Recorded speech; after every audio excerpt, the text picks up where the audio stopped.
Guys, good morning. Welcome back to my YouTube channel. This is Otoboyson. So mayroon tayong gagawin dito na Miyuu i125. So version 1 siguro to.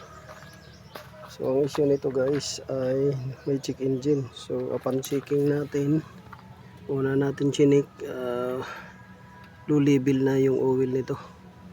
Halos mga 1/4 na lang ang oil niya. So change oil muna natin. Tapos dito naman sa gearbox is halos yung ano niya is 1/4 na rin. So after checking natin, in-applyan natin ang change oil, gearbox at saka itong engine oil. So ginawa natin change oil muna kasi yan yung nakita natin sa partial check natin. So pinirepon muna natin yan. So after checking ay ito nga try natin na panda rin. So nag-check engine daw to. So panda rin natin.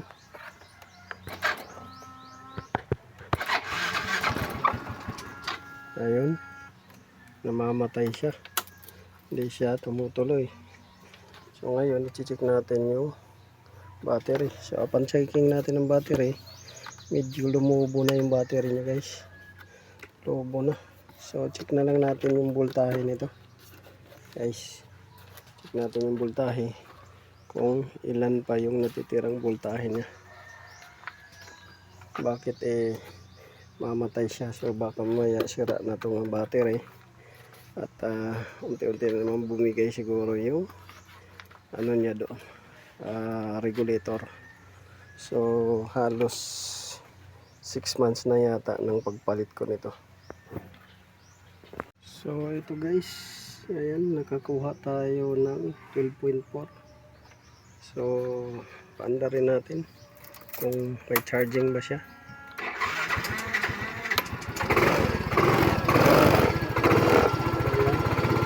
May charging naman siya.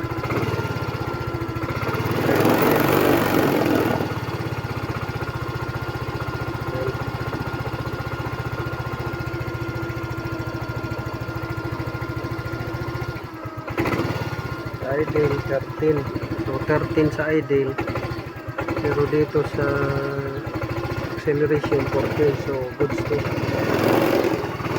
So tingnan natin kung may check engine pa ba. Ayan.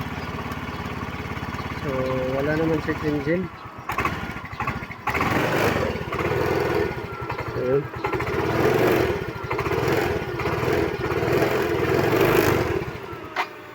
Ang problema, maabot yung charging niya sa 15. So overcharge yung problema nito. So tatanggalin natin yung ano dito, regulator.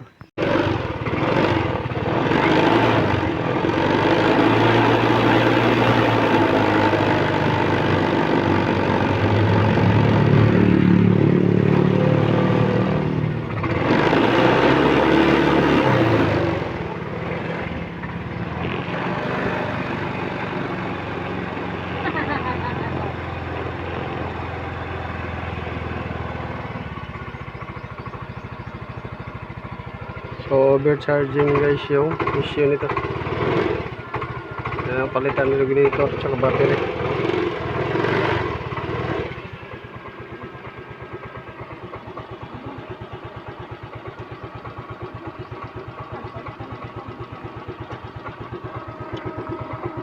Overcharge.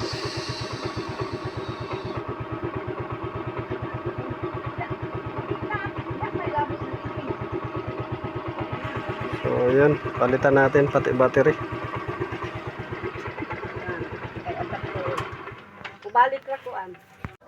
So ito guys yung regulator na sinasabi ko na kailangan palitan, dahil ito yung nagkukos ng paglobo ng battery, nag-overcharge. So yung circuit niya sa loob, yung rectifier niya ay hindi na nagpa-function ng maayos. So ito yung tinatawag na voltage regulator or voltage rectifier. Ito. So ginagawa natin. Tapos ito naman yung sa battery niya. So kailangan palitan mo ng battery pag magpalit ka nito. Dahil yung battery nasisira talaga yan. Lumulubo yan, minsan sinisira niya yung plate. So delikado yun dahil pag sumabog yung battery, magkakasunog. Dahil malapit lang sa tangke itong battery. Ito naman siya, nagkukos din ng pagkasira ng component like CDI, computer, dahil nag-overcharge na siya. So yun lang guys, tandaan nyo yung sinare ko sa inyo. So this is Autoboyson. So antayin lang ninyo na mapalitan natin dahil waiting tayo sa customer. So halos mga 6 na beses na ako nito nag-diagnose tsaka palit ng mga MIUI 125 Yamaha. Kahit sa ibang unit, ganun rin. So sa ibang unit, ito naman ngayon lang. So MIUI din 125 ang pinalitan natin. Regulator din niya. Ito, namamatay-matay yung makina dahil sinira niya yung battery at the same time ito rin umiinit, nag-overcharge. So yan, MIUI din to. Ito version 1, ito version 2 itong pinalitan natin ngayon. So yun lang guys, sana nakakuha kayo ng kunting kaalaman dito sa ating diagnose at repair. So comment lang down lang below kayo guys kung may mga katanungan kayo. So this is Autoboyson. So ngayon gagawa na naman tayo ng multi-cap. Ayun, share ko rin sa inyo kung anong sakit niyan. So ayun guys, bago na guys yung battery, napalitan na natin battery at bago na rin yung rectifier doon. So ano,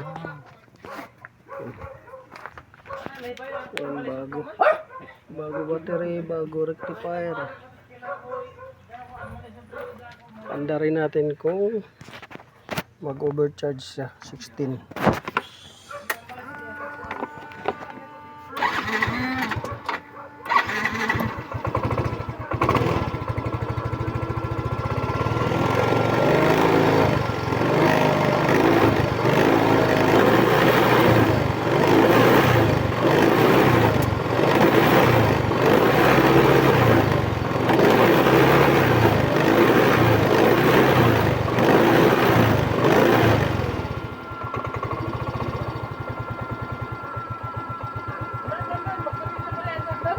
Ha? Pagkabeso doon, basta maligid.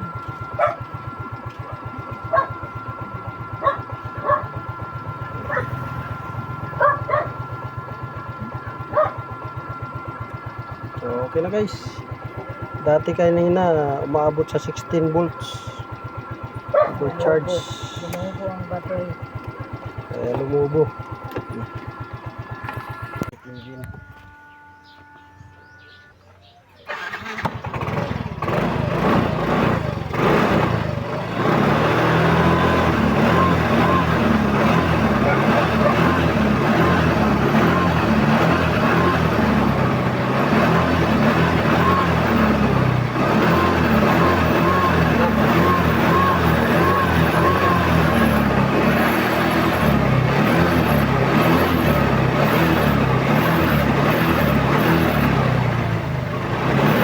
Sensilyo ba na magtingin siguro?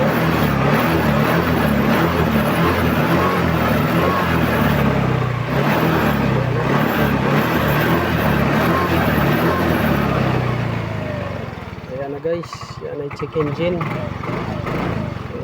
So, ito na guys. Kanina pagka ni-rev check engine 16.5 voltage, high voltage, sira yung battery, regulator. Yan. Tapos change oil natin din. Okay. Okay na. Sorry. Luboy mo battery. Magani kay na bantayan mo. Sunog to motor. Hindi buto pa ini. Sasabog na. Ayan, oh. Talagang lumubo siya dito. Gumukol. Dito.